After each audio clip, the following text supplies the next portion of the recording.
Okay, kalau kita nak improve, kita dah mula daripada beginner nak jadi intermediate, kita kena stop pakai T macam ni tau, plastic tees yang ada high indicator ni. Soalnya aku beli dulu untuk beginner lah, tapi sekarang aku tak pakai dah, sebab aku sedar yang bila aku pukul guna driver, dia macam menghalang sikit tau. So bila dia akan kena di the tee dulu, lepas tu baru kena golf ball, so dia akan hilang distance. Tu apa aku punya personal observation lah. So lepas tu aku pakai wooden tees. Bila pukul macam sedap gila, tapi dia setiap kali aku pukul, wooden tees tu akan patah. So aku dah discover bamboo tees ni.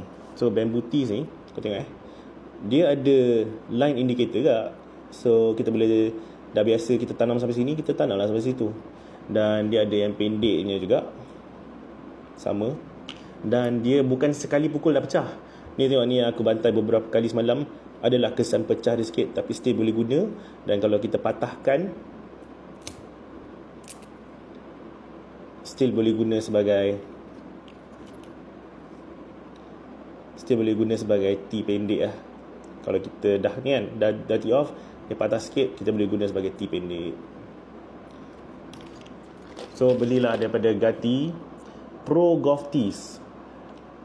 Murah, dapat banyak, dapat 50, dapat 30 yang panjang, dan dapat 20 yang pendeknya. Tahan lama, biodegradable, tak senang pecah, tapi tak senang pecah tapi takkan kacau performance driver kita. Dan ada high indicator,